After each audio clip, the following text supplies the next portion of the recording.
I'd like to tell you about the strangest secret in the world. Some years ago, the late Nobel Prize-winning Dr. Albert Schweitzer was being interviewed in London, and a reporter asked him, "Doctor, what's wrong with men today?" And the great doctor was silent a moment, and then he said, "Men simply don't think." It's about this that I want to talk with you. We live today in a golden age. This is an era that man has looked forward to, dreamed of, and worked toward for thousands of years. But since it's here, we pretty well take it for granted. We in America are particularly fortunate to live in the richest land that ever existed on the face of the earth, a land of abundant opportunity for everyone. But do you know what happens? Well, let's take 100 men who start even at the age of 25. Do you have any idea what will happen to those men by the time they're 65? These 100 men who all start even at the age of 25 believe they're going to be successful. If you ask any one of these men if he wanted to be a success, he'd tell you he did. And you'd notice that he was eager toward life, that there was a certain sparkle to his eye, an erectness to his carriage, and life seemed like a pretty interesting adventure to him. But by the time they're 65, 1 will be rich. 4 will be financially independent. 5 will still be working. 54 will be broke. Now think a moment. Out of the 100, only 5 make the grade. Now why do so many fail? What has happened to the sparkle that was there when they were 25? What's become of the dreams, the hopes, the plans? And why is there such a large disparity between what these men intended to do and what they actually accomplished? When we say about 5% achieve success, we have to define success. And here's the best definition I've ever been able to find. Success is the progressive realization of a worthy ideal. If a man is working toward a predetermined goal and knows where he's going, that man is a success. If he's not doing that, he's a failure. Success is the progressive realization of a worthy ideal. Rollo May, the distinguished psychiatrist, wrote a wonderful book called Man's Search for Himself. And in this book he says, the opposite of courage in our society is not cowardice. It is conformity. And there you have the trouble today. It's conformity, people acting like everyone else without knowing why, without knowing where they're going. Now think of it. In America right now, there are over 18 million people 65 years of age and older. And most of them are broke. They're dependent on someone else for life's necessities. Now, we learn to read by the time we're 7. We learn to make a living by the time we're 25. Usually by that time, we're not only making a living, we're supporting a family. And yet by the time we're 65, we haven't learned how to become financially independent in the richest land that has ever been known. Why? We conform. And the trouble is that we're acting like the wrong percentage group, the 95 who don't succeed. Now, why do these people conform? Well, they really don't know. These people believe that their lives are shaped by circumstances, by things that happen to them, by exterior forces. They're outer-directed people. A survey was made one time that covered a lot of men, working men, and these men were asked, "Why do you work? Why do you get up in the morning?" 19 out of 20 had no idea. If you ask them, they'll say, well, everyone goes to work in the morning, and that's the reason they do it, because everyone else is doing it. Now let's get back to our definition of success. Who succeeds? The only person who succeeds is the person who is progressively realizing a worthy ideal. He's the person who says, I'm going to become this, and then begins to work toward that goal. I'll tell you who the successful people are. A success is the school teacher who's teaching school because that's what he or she wants to do. The success is the woman who's a wife and mother because she wanted to become a wife and mother and is doing a good job of it. The success is the man who runs the corner gas station because that was his dream. That's what he wanted to do. The success is the successful salesman who wants to become a top-notch salesman and grow and build with his organization. A success is anyone who is doing deliberately a predetermined job because that's what he decided to do deliberately. But only 1 out of 20 does that. That's why today there isn't really any competition unless we make it for ourselves. Instead of competing, all we have to do is create. You know, for 20 years, I looked for the key which would determine what would happen to a human being. Was there a key I wanted to know which would make the future a promise that we could foretell to a large extent? Was there a key that would guarantee a person's becoming successful if he only knew about it and knew how to use it? Well, there is such a key, and I've found it. Have you ever wondered why so many men work so hard and honestly without ever achieving anything in particular, and others don't seem to work hard and yet seem to get everything? They seem to have the magic touch. You've heard them say that about someone. Everything he touches turns to gold. And have you ever noticed that a man who becomes successful tends to continue to become successful? And on the other hand, have you noticed how a man who's a failure tends to continue to fail? Well, it's because of goals. Some of us have goals, some don't. People with goals succeed because they know where they're going. It's that simple. Think of a ship leaving a harbor, and think of it with the complete voyage mapped out and planned. The captain and crew know exactly where it's going and how long it'll take. It has a definite goal. Now, 9,999 times out of 10,000, it will get to where it started out to get. Now, let's take another ship, just like the first, only let's not put a crew on it or a captain at the helm. Let's give it no aiming point, no goal, no destination. We just start the engines and let it go. I think you'll agree with me that if it gets out of the harbor at all, it will either sink or wind up on some deserted beach, a derelict. It can't go anyplace because it has no destination and no guidance, and it's the same with a human being. Take the salesman, for example. There's no other person in the world today with the future of a good salesman. Selling is the world's highest paid profession, if we're good at it and if we know where we're going. Every company needs top-notch salesmen, and they reward those men. The sky's the limit for them. But how many can you find? Someone once said the human race is fixed, not to prevent the strong from winning, but to prevent the weak from losing. The American economy today can be likened to a convoy in time of war. The entire economy is slowed down to protect its weakest link, just as the convoy had to go at the speed that would permit its slowest vessel to remain in formation.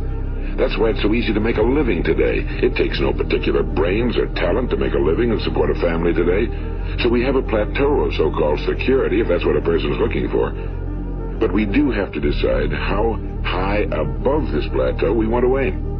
Now let's get back to the strangest secret in the world, the story that I wanted to tell you today. Why do men with goals succeed in life and men without them fail? Well, let me tell you something which, if you really understand it, will alter your life immediately. If you understand completely what I'm going to tell you from this moment on, your life will never be the same again. You'll suddenly find that good luck just seems to be attracted to you. The things you want just seem to fall in line, and from now on you won't have the problems, the worries, the gnawing lump of anxiety that perhaps you've experienced before. Doubt, fear, well, they'll be things of the past. Here's the key to success and the key to failure. We become what we think about. Now let me say that again. We become what we think about. Throughout all history, the great wise men and teachers, philosophers and prophets have disagreed with one another on many different things. It's only on this one point that they are in complete and unanimous agreement. Listen to what Marcus Aurelius, the great Roman emperor, said. A man's life is what his thoughts make of it. Disraeli said this: everything comes if a man will only wait. I've brought myself by long meditation to the conviction that a human being with a settled purpose must accomplish it, and that nothing can resist a will that will stake even existence for its fulfillment. Ralph Waldo Emerson said this: a man is what he thinks about all day long. William James said, the greatest discovery of my generation is that human beings can alter their lives by altering their attitudes of mind. And he also said, we need only in cold blood act as if the thing in question were real, and it will become infallibly real by growing into such a connection with our life that it will become real. It will become so knit with habit and emotion that our interest in it will be those which characterize belief. He also said, if you only care enough for a result, you will almost certainly attain it. If you wish to be rich, you will be rich. If you wish to be learned, you will be learned. If you wish to be good, you will be good. Only you must then really wish these things, and wish them exclusively, and not wish at the same time 100 other incompatible things just as strongly. In the Bible, you read in Mark 9:23, if thou canst believe, all things are possible to him that believeth. My old friend Dr. Norman Vincent Peale put it this way: this is one of the greatest laws in the universe. Fervently do I wish I had discovered it as a very young man. It dawned upon me much later in life, and I found it to be one of the greatest, if not my greatest discovery outside of my relationship to God. The great law, briefly and simply stated, is that if you think in negative terms, you will get negative results. If you think in positive terms, you will achieve positive results. That is the simple fact, he went on to say, which is at the basis of an astonishing law of prosperity and success. In 3 words, believe and succeed. William Shakespeare put it this way: our doubts are traitors and make us lose the good we oft might win by fearing to attempt. George Bernard Shaw said, people are always blaming their circumstances for what they are. I don't believe in circumstances. The people who get on in this world are the people who get up and look for the circumstances they want, and if they can't find them, make them. Well, it's pretty apparent, isn't it? And every person who discovered this for a while believed that he was the first one to work it out. We become what we think about. Now, it stands to reason that a person who's thinking about a concrete and worthwhile goal is going to reach it, because that's what he's thinking about, and we become what we think about. Conversely, the man who has no goal, who doesn't know where he's going, and whose thoughts must therefore be thoughts of confusion and anxiety and fear and worry, becomes what he thinks about. His life becomes one of frustration and fear and anxiety and worry. And if he thinks about nothing, he becomes nothing. Now, how does it work? Why do we become what we think about? Well, I'll tell you how it works as far as we know. Now, to do this, I want to tell you about a situation that parallels the human mind. Suppose a farmer has some land, and it's good fertile land. Now, the land gives the farmer a choice. He may plant in that land whatever he chooses. The land doesn't care. It's up to the farmer to make the decision. Now, remember, we're comparing the human mind with the land because the mind, like the land, doesn't care what you plant in it. It will return what you plant, but it doesn't care what you plant. Now, let's say that the farmer has 2 seeds in his hand. One is a seed of corn. The other is nightshade, a deadly poison. He digs 2 little holes in the earth, and he plants both seeds, one corn, the other nightshade. He covers up the holes, waters, and takes care of the land, and what will happen? Invariably, the land will return what's planted. As it's written in the Bible, as ye sow, so shall ye reap. Now remember, the land doesn't care. It'll return poison in just as wonderful abundance as it will corn. So up come the 2 plants, one corn, one poison. Now, the human mind is far more fertile, far more incredible and mysterious than the land, but it works the same way.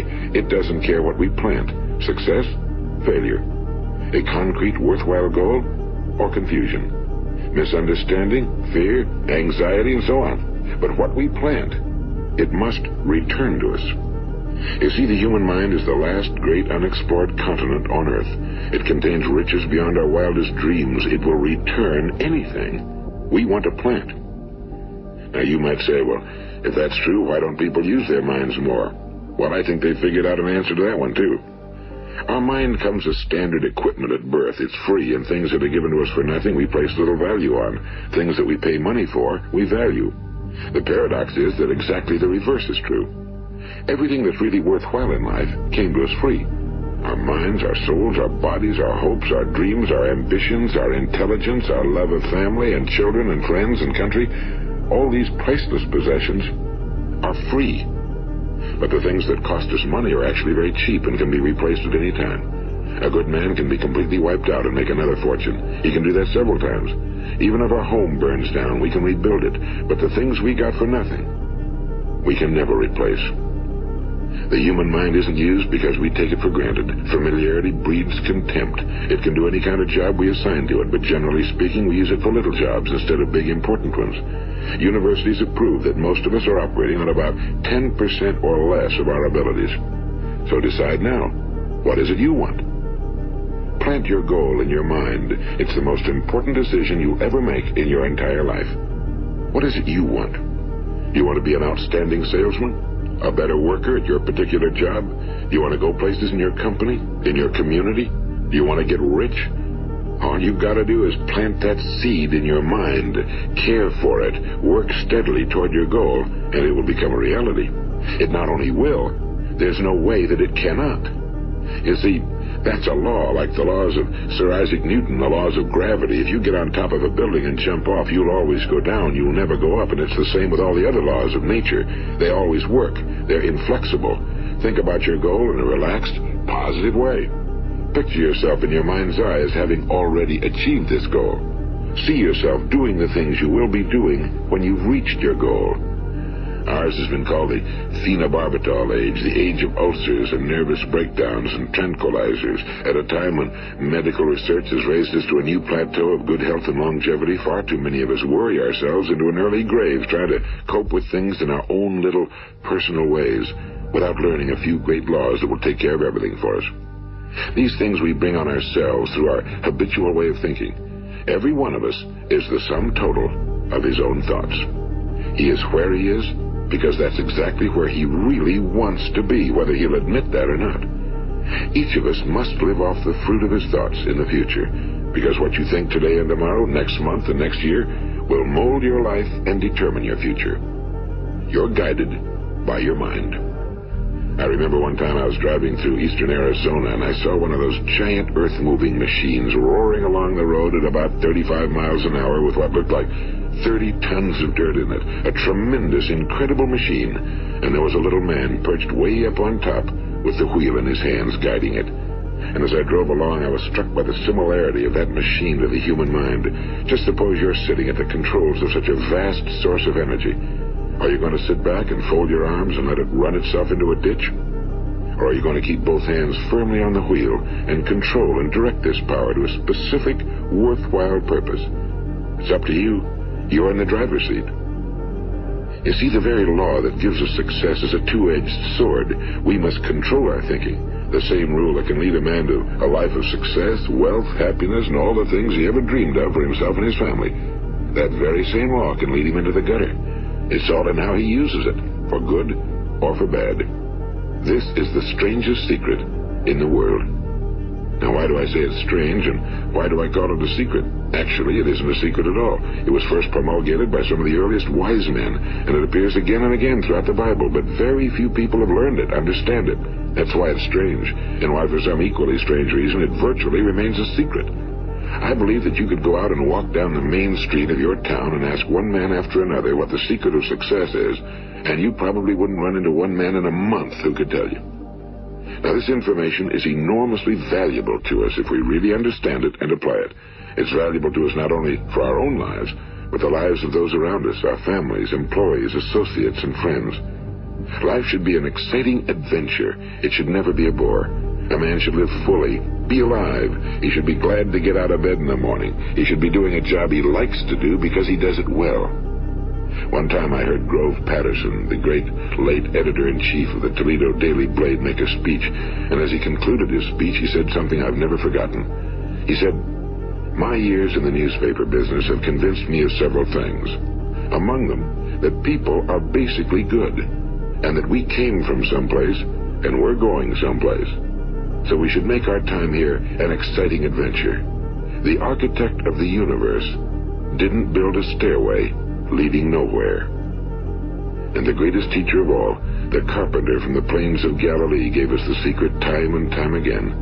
As ye believe, so shall it be done unto you. I've explained the strangest secret in the world and how it works. Now, on this side, I want to explain how you can prove to yourself the enormous returns possible in your own life by putting this secret to a practical test. I want you to make a test that will last 30 days. It isn't going to be easy, but if you'll give it a good try, it will completely change your life for the better. Now, back in the 17th century, Sir Isaac Newton, the English mathematician and natural philosopher, gave us some natural laws of physics which apply as much to human beings as they do to the movement of bodies in the universe. And one of these laws is that for every action, there is an equal and opposite reaction. Simply stated, as it applies to you and me, it means we can achieve nothing without paying the price. The results of your 30-day experiment will be in direct proportion to the effort you put forth. To be a doctor, you must pay the price of long years of difficult study. To be successful in selling, and remember that each of us succeeds to the extent of his ability to sell. Selling our families on our ideas, selling education in schools, selling our children on the advantages of living the good and honest life, selling our associates and employees on the importance of being exceptional people. To, of course, the profession of selling itself. But to be successful in selling our way to the good life, we must be willing to pay the price. Now, what is that price? Well, it's many things. First, it's understanding emotionally as well as intellectually that we literally become what we think about, that we must control our thoughts if we're to control our lives. It's understanding fully that as ye sow, so shall ye reap. Second, it's cutting away all fetters from the mind and permitting it to soar as it was divinely designed to do. It's the realization that your limitations are self-imposed and that the opportunities for you today are enormous beyond belief. It's rising above narrow-minded pettiness and prejudice. And third, it's using all your courage to force yourself to think positively on your own problem, to set a definite and clearly defined goal for yourself, to let your marvelous mind think about your goal from all possible angles, to let your imagination speculate freely upon many different possible solutions, to refuse to believe that there are any circumstances sufficiently strong to defeat you in the accomplishment of your purpose, to act promptly and decisively when your course is clear, and to keep constantly aware of the fact that you are, at this moment, standing in the middle of your own acres of diamonds, as Russell Conwell used to point out. And fourth, save at least 10% of every dollar you earn. It's also remembering that no matter what your present job, it has enormous possibilities if you're willing to pay the price. Now let's just go over the important points in the price each of us must pay to achieve the wonderful life that can be ours. It is, of course, worth any price. 1, you will become what you think about. 2, remember the word imagination and let your mind begin to soar. 3, courage. Concentrate on your goal every day. 4, save 10% of what you earn. And 5, action. Ideas are worthless unless we act on them. Now, I'll try to outline the 30-day test I want you to make. Keep in mind that you have nothing to lose by making this test and everything you could possibly want to gain. There are 2 things that may be said of everyone. Each of us wants something, and each of us is afraid of something. I want you to write on a card what it is you want more than anything else. It may be more money. Perhaps you'd like to double your income or make a specific amount of money. It may be a beautiful home. It may be success at your job. It may be a particular position in life. It could be a more harmonious family. Each of us wants something. Now write down on your card specifically what it is you want. Make sure it's a single goal and clearly defined. You needn't show it to anyone, but carry it with you so that you can look at it several times a day. Think about it in a cheerful, relaxed, positive way each morning when you get up. And immediately you have something to work for, something to get out of bed for, something to live for. Look at it every chance you get during the day and just before going to bed at night. And as you look at it, remember that you must become what you think about. And since you're thinking about your goal, you realize that soon it will be yours. In fact, it's yours really the moment you write it down and begin to think about it. Look at the abundance all around you as you go about your daily business. You have as much right to this abundance as any other living creature. It's yours for the asking. Now we come to the difficult part. Difficult because it means the formation of what is probably a brand new habit, and new habits are not easily formed. Once formed, however, it will follow you for the rest of your life. Stop thinking about what it is you fear. Each time a fearful or negative thought comes into your consciousness, replace it with a mental picture of your positive and worthwhile goal. And there will come times when you'll feel like giving up. It's easier for a human being to think negatively than positively. That's why only 5% are successful. You must begin now to place yourself in that group.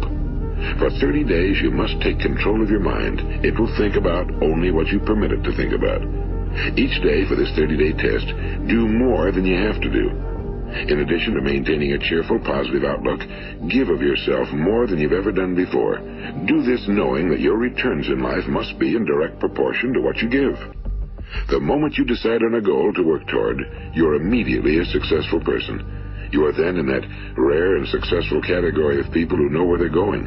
Out of every 100 people, you belong to the top 5. Don't concern yourself too much with how you're going to achieve your goal. Leave that completely to a power greater than yourself. All you have to do is know where you're going. The answers will come to you of their own accord and at the right time. Remember these words from the Sermon on the Mount, and remember them well. Keep them constantly before you this month of your test. Ask, and it shall be given you. Seek, and ye shall find. Knock, and it shall be opened unto you. For every one that asketh receiveth, and he that seeketh findeth, and to him that knocketh it shall be opened. It's as marvelous and as simple as that. In fact, it's so simple that in our seemingly complicated world, it's difficult for an adult to understand that all he needs is a purpose and faith. For 30 days, do your very best. If you're a salesman, go at it as you've never done before, not in a hectic fashion, but with the calm, cheerful assurance that time well spent will give you the abundance in return you deserve and want.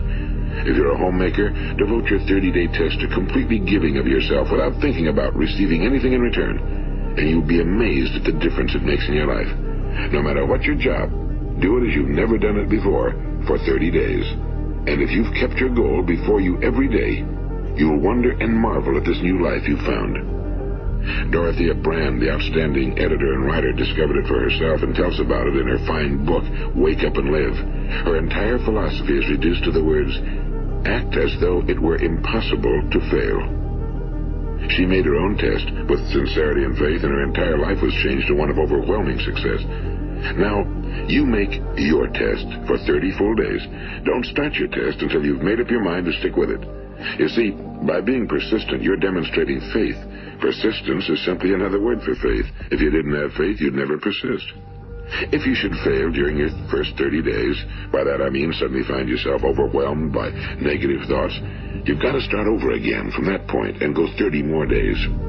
Gradually, your new habit will form until you find yourself one of that wonderful minority to whom virtually nothing is impossible. And don't forget the card.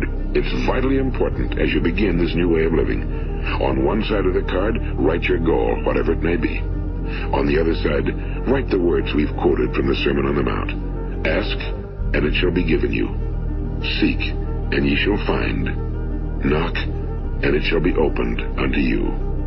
Nothing great was ever accomplished without inspiration. See that during these crucial first 30 days, your own inspiration is kept at a peak. And above all, don't worry. Worry brings fear, and fear is crippling. The only thing that can cause you to worry during your test is trying to do it all yourself. Know that all you have to do is hold your goal before you. Everything else will take care of itself. Remember also to keep calm and cheerful. Don't let petty things annoy you and get you off course. Now, since making this test is difficult, some will say, why should I bother? Well, look at the alternative. No one wants to be a failure. No one really wants to be a mediocre individual. No one wants a life constantly filled with worry and fear and frustration. Therefore, remember that you must reap that which you sow. If you sow negative thoughts, your life will be filled with negative things. If you sow positive thoughts, your life will be cheerful, successful, and positive. Now, gradually, you'll have a tendency to forget what you've heard on this recording. Play it often. Keep reminding yourself of what you must do to form this new habit. Gather your whole family around at regular intervals and listen to what's been said here. You know, most men will tell you that they want to make money without understanding the law. The only people who make money work in a mint. The rest of us must earn money. This is what causes those who keep looking for something for nothing or a free ride to fail in life. The only way to earn money is by providing people with services or products which are needed and useful. We exchange our time and our product or service for the other man's money.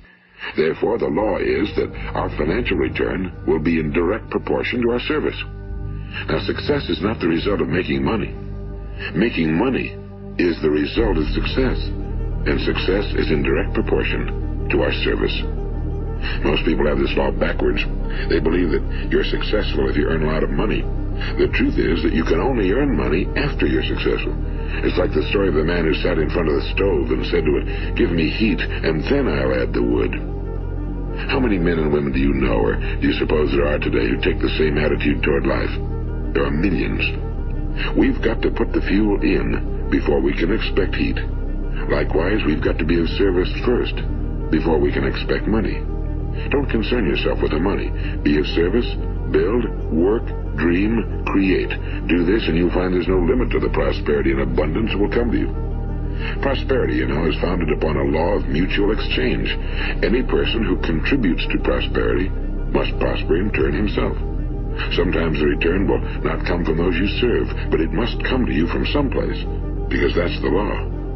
For every action, there is an equal and opposite reaction. As you go daily through your 30-day test period, remember that your success will always be measured by the quality and quantity of service you render, and money is a yardstick for measuring this service. No man can get rich himself unless he enriches others. Now, there are no exceptions to a law. You can drive down any street in America and from your car estimate the service that's being rendered by the people living on that street. Had you ever thought of this yardstick before? It's interesting. Some, like ministers and priests and other devoted people, measure their returns in the realm of the spiritual, but again, their returns are equal to their service. Once this law is fully understood, any thinking person can tell his own fortune. If he wants more, he must be of more service to those from whom he receives his return. If he wants less, he has only to reduce his service.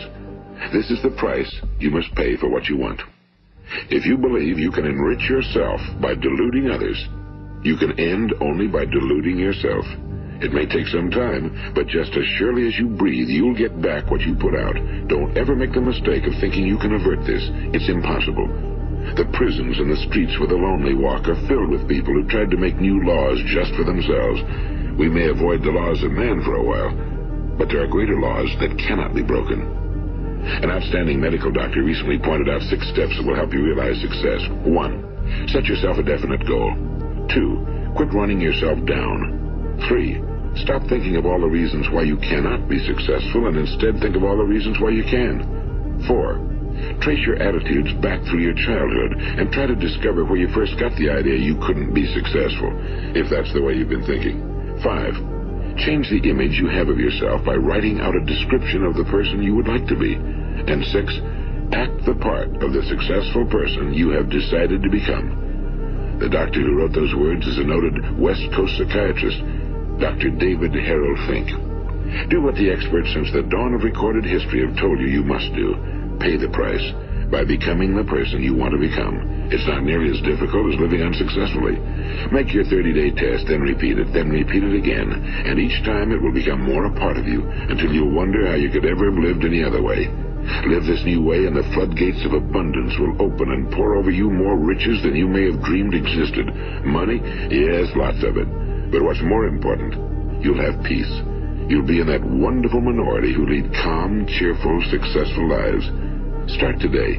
You have nothing to lose, but you have a whole life to win. This is Earl Nightingale, and thank you.